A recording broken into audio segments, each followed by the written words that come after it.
চাচা ইয়াৰ পাছত আৰু তোক মোৰ কোনো আশাই পূৰণ কৰিবলৈ নকওঁ মোৰ কোনো কামতে তোক জড়িত নকৰা কেৱল তই আজিকৈ নন্দিনীক কবি যে মই পাগলে তাইক পাগলৰ দৰে ভাল পাওঁ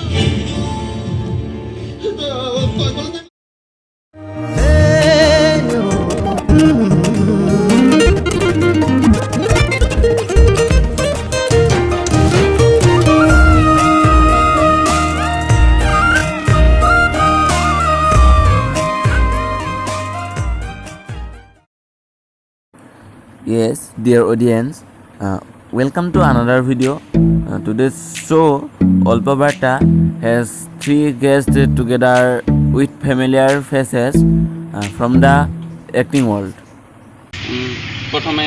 অরুণদা স্বাগতম জানাইছো নমস্কাৰ স্বাগতম অংকুৰ চম্পক তোমালোকৰ এই ব্লগৰ জৰিয়তে সমূহ অসমবাসী ৰাইজলৈ মৰম জনালোঁ সেৱা জনালোঁ আৰু আমি সদায় তোমালোকৰ এই মৰম চেনেহ সুমাল সান্নিধ্য সদায় আশা কৰোঁ আৰু আমি নাটক কৰি ফুৰা মানুহ আৰু আটাইতকৈ ভাল খবৰ তোমালোকৰ নিচিনা নতুন উঠি অহা যুৱ প্ৰজন্ম এনেদৰে আমাৰ নিচিনা মানুহক সমাজৰ আগত চিনাকি কৰাই দিবলৈ যি প্ৰচেষ্টা হাতত লৈছা সেয়া সঁচাকৈ প্ৰশংসনীয় আৰু তোমাৰ এই কাৰ্য আগবাঢ়ি যাওক তোমালোক আগবাঢ়ি যোৱা তাৰে কামনা কৰোঁ খবৰ ভালেই নিশ্চয় নিশ্চয় প্ৰথমে জানিব বিচাৰিম বায়োগ্ৰাফিৰ বিষয়ে আপোনাৰ জন্ম ক'ত আৰু কেতিয়া মোৰ জন্ম ওচৰতে তোমাৰ মোৰ লখিমপুৰ জিলাৰ বিহপুৰীয়া মাধৱদেৱ জন্মস্থানৰ ওচৰত ৰঙাজান গাঁৱত মোৰ জন্ম আৰু 1985 চনত মোৰ জন্ম তেতিয়া মই 2005 পৰাই নাটকৰ লগত জড়িত চম্পক দা আপোনাৰ নমস্কাৰ মোৰ নাম হ'ল চম্পক মেধি পেলা আৰু মোৰ ঘৰ হ'ল নলবাৰীত মোৰ জন্ম 1989 জুলাই আৰু অংকুৰদাৰ বিষয়ে হয় মোৰ অংকুৰ শইকীয়া ঘৰ গোলাঘাটত অভিনয়ৰ লগত জন্ম মানে জড়িত হোৱা বেছি দিন নাই হয় যি 2 বছৰ হৈছে এতিয়া কৰি আছোঁ তাৰপিছত ঘৰত কোন কেনেকৈ আছে ঘৰত মা দেউতা আছে ভাইটি আছে বা আছে মোৰ মা দেউতা ভণ্টি আছিলে বিয়া দিলোঁ আৰু মোৰ ছোৱালীজনী মোৰ মা দেউতা দাদা বৌ ভতিজী মোৰ মিছেছ মোৰ বেবী এয়াই আৰু তাৰপিছত শিক্ষাকাল ক'ৰ পৰা আৰম্ভ হৈছিল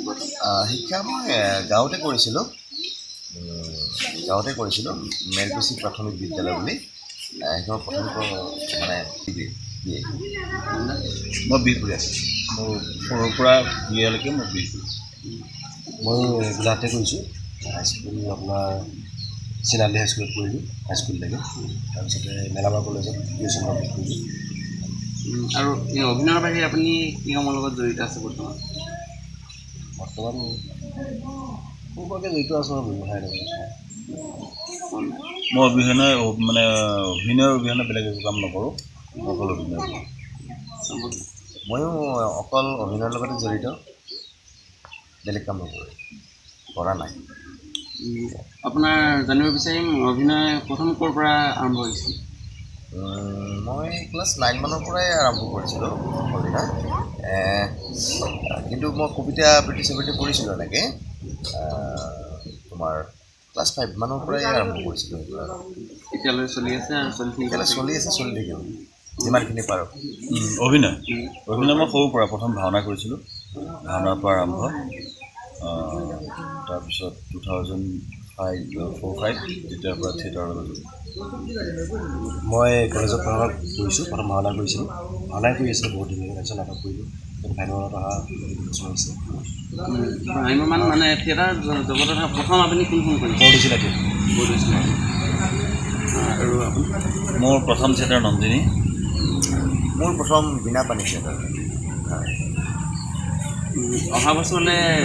এই ইতিহাসত পোৱা নে আৰু বেলেগ মোৰ ছুটি ইতিহাসতে হৈছে অহা নাট্য বছৰৰ বাবে মই আবাহন আহি আছে আৰু তাৰপিছত এইবাৰ জানিব বিচাৰিম আপোনালোকৰ ভাল লগা আৰু বেয়া লগা আপোনাৰ প্ৰিয় খাদ্য ভাত অকণমান ভাতৰ বাই কি হ'ব কিয় ৰং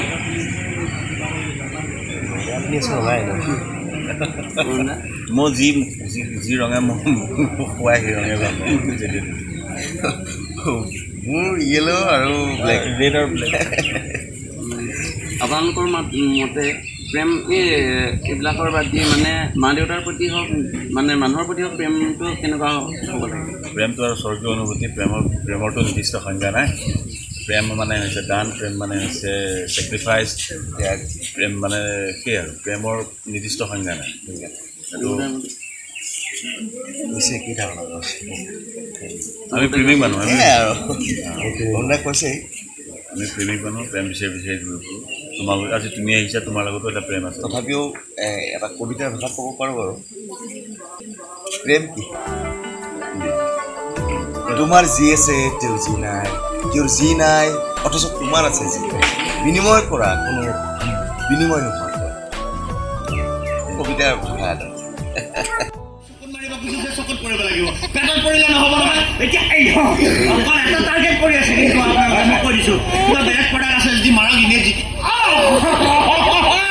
এইটো সঠিক হৈছে চেণ্ডেল বাটা নেকি ৰিলেক্স কিমান নম্বৰ 9 নম্বৰ থৈ দিয়ে কামত দিব বস্তু পালে তেতিয়া মোকে বহুত মৰমেৰে আমাৰ দিছে আমি বেগ ভৰাই লৈ যাই সুন্দৰকৈ আমি লেবৰা ভাজি কৰি খাব পাৰিম অভিনয়টো চব জেগাতে এতিয়া নাহেও মানে মনলৈও নাহে আচলতে যিহেতু এতিয়া বড়োলেণ্ডী অঞ্চলত 3খনকৈ নাটক আপোনালোকে মঞ্চস্থ কৰিলে আপোনাৰ 3খনৰ ভিতৰত আপুনি আটাইতকৈ কোনখনত ৰাইজৰ মৰম বেছি হেৰি পাইছে বুলি বা আপুনি কোনখন কৰি ভাল পাইছে মই কিন্তু তিনিওখনে কৰি ভাল পাইছোঁ এটা চৰিত্ৰবিলাক প্ৰতিখন নাটকত বেলেগ বেলেগ আৰু বেলেগ বেলেগ আমেজ এটা পাওঁ কৰি আৰু দৰ্শকেও তেনেকৈ লয় আৰু ভাল লাগে এতিয়া তুমি ক'বলৈ হ'লে এতিয়া এজন মাক দেউতাকৰ যদি 3টা ল'ৰা ছোৱালী থাকে কোনটোক বেছি ভাল পাওঁ বুলি ক'লে যিটো হয় আমাৰ হয়তো তিনিখন কৰি ভাল লাগে নাটক তিনিখনে খুব সুন্দৰ নাটক অহা নাট্যবৰ্ষত অহা বছৰলৈ থিয়েটাৰ গৃহত আহিবতো ক'লেই মানে নাটকেইখনৰ নাম অলপ হয় অহা বছৰ আমাৰ নাটক আছে তিনিখন নাটকে অভিজিত ভট্টাচাৰ্য দিব এখন হ'ল মৰম বিচাৰি যাওঁ বোলা আৰু এখন হ'ল মই গান্ধীৰ পুত্ৰ আৰু এখন জীৱন যোদ্ধা আৰু আপুনিতো আবাহনত আহিব আবাহনত কৈ দিব আবাহনৰ এখন আছিলে লভিতা আৰু এখন মই নাটক কৰা ছোৱালী আৰু মই পাহৰিছোঁ মোক পাহৰিলাম মইতো ইতিহাসৰে আৰু যিহেতু আপোনালোকে চৰিত্ৰ 3খনতে অলপ বেলেগ ধৰণৰ কৰিবলগীয়া হৈছে তাত মানে অলপ কিবা সংযোগ কৰিবলগীয়া হয় নেকি মানে ডাইলগ কেতিয়াবা খেলিমেলি হৈ যায় খেলিমেলি হৈ যায় আৰু কেতিয়াবা সেইটোতো মিলাবলগীয়া হয় ব্লক হৈ যায় সেইটো কিন্তু আমি মিলাই দিওঁ মানে আৰু মানে যিজন আকৌ থাকিব লগত তেখেতৰ পৰাও সহায় পাব লাগিব মানে তেনেকৈ মানে মিলাই লৈ যোৱাত সহায় হয় কেতিয়াবা ব্লক হৈ যায় ব্লক হ'লে এনেকৈ মিলাই লোৱা যায় আৰু দৰ্শকে হয়তো গম নোপোৱাকৈ যিহেতু আপোনালোকৰ ওচৰতো বেছি সময় নাই সেইকাৰণে আৰু বেছি সময় নলওঁ হয় এতিয়া যাম আমি মাজুলীলৈ গতিকে বহুত একচুৱেলি দেৰিও হৈছে 11টা বাজি গ'ল তুমি এনেকৈ মানে কোৱাৰ কাৰণে ভাল লাগিল লগ পাই ভাল লাগিল তোমাৰ এই চেনেলটোক সকলোৱে আদৰি লৈ যায় তাৰেই মই কামনা কৰিছোঁ কিবা এটা কৈ দিব নেকি ৰাইজক আপোনালোকে কি কৈছিলা RJ Mahee অফিচিয়েল এই চেনেলটো ছাবস্ক্ৰাইব কৰিব লাইক কৰিব আৰু শ্বেয়াৰ কৰিব আৰু এওঁলোকক এনেদৰে আগবাঢ়ি যাবলৈ যাতে সহায় কৰে তাৰ বাবে মই সকলোকে অনুৰোধ জনাইছোঁ ধন্যবাদ মোকো ইমান আপুনি তিনিজনলৈকে ধন্যবাদ জনাইছোঁ মোক ইমানকণ যথেষ্ট সময় দিয়াৰ বাবে ধন্যবাদ আকৌ পুনৰ লগ কৰাৰ প্ৰতিশ্ৰুতিৰে আজিলৈ আপোনালোকৰ পৰা বিদায় ঠিক আছে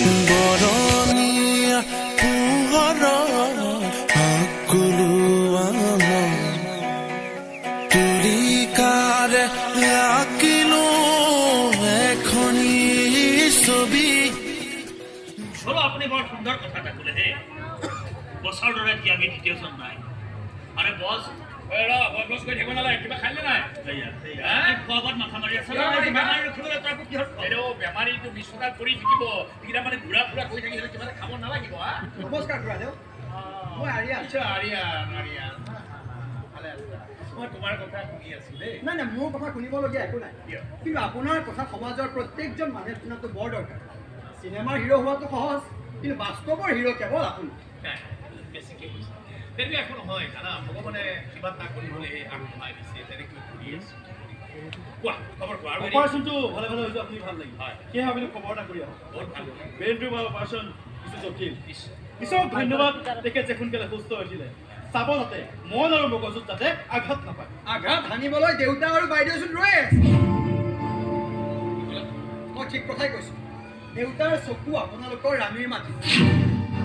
আচলতে বিভাজক জোৱাই কৰাৰ কাৰণে তেখেতৰ এটাই উদ্দেশ্য ফ্লেটৰ পৰিসৰ বৃদ্ধি কৰা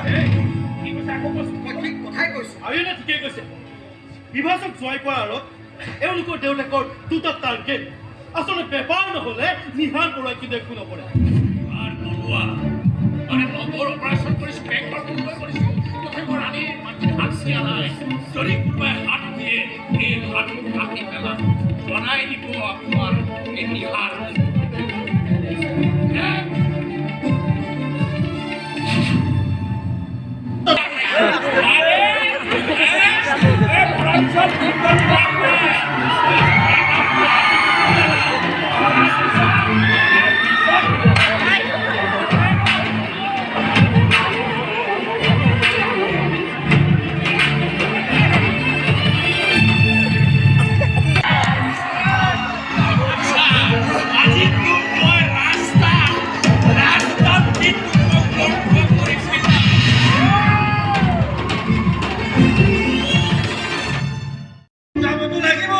ইমান ডাঙৰ এটা ঘটনা কৰাৰ পাছত এক ছেকেণ্ডো থাকিব নোৱাৰে মই এক ছেকেণ্ডো নাথাকো ইয়াত মোক একো নকৰিবি মই একো একো নাজানো একো নাজানো অভদ্ৰ বুঢ়া মোৰ ভাইৰে মোৰ দেউতাৰ ওপৰত হাত উঠাইছে আৰু এতিয়া মই একো নকৰাকৈ তুমি কিয় চাই আছা তুমিও হাত উঠোৱা একো ক'বলগীয়া নাই যোৱা হাত যোৱা বাপেৰে পাইবৰ কাৰণে নিজৰ ঘৈণীয়েক সদায় দিছে নহয় জানো তোৰ নিচিনা সন্তান থকাতকৈ যদি মোৰ এজনী ছোৱালী থাকিলেহেঁতেন আজি মোৰ এনেকুৱা অৱস্থা নহ'লহেঁতেন মই কৈলো মই তোৰ হাতে মই পিণ্ড নাখাওঁ মই ফচি মৰিবি তই বুঢ়া মোক বেছি কথা কৈ আছ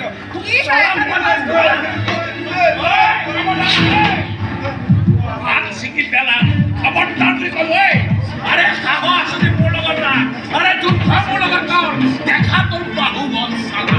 আৰে বাহুবল দেখুৱাবলৈ এখন মল্লযুঁজৰ ক্ৰীড়াংগন নহয় তোৰ নিকিনা গোলাম নহয় যে তই যি কবি আৰু মই মনে মনে শুনি থাকিম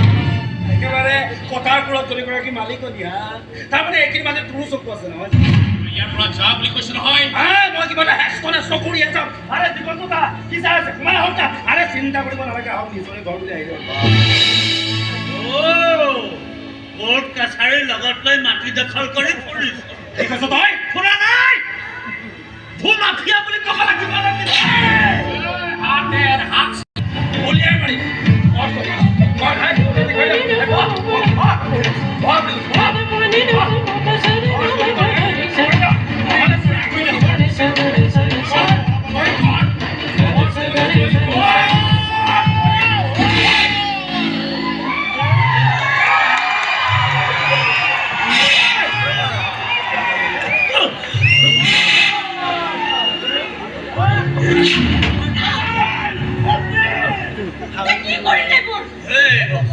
মাৰি পেলালো এটা দানৱৰ মৃত্যু হ'ল এটা বৰ্বৰতাৰ মৃত্যু হ'ল আৰে কি কয় বৃদ্ধাশ্ৰমৰ কোনো দৰকাৰ নাই ময়ো কৈছো এনেকুৱা বৃদ্ধাশ্ৰমৰ কোনো দৰকাৰ নাই যদি আমি প্ৰত্যেকে নিজৰ ল'ৰা ছোৱালী নিজৰ মাক দেউতাকক শেষ বয়সত অকণমান মৰম দিওঁ নিজৰ লগত ৰাখো কি দৰকাৰ এনেকুৱা বৃদ্ধাশ্ৰমত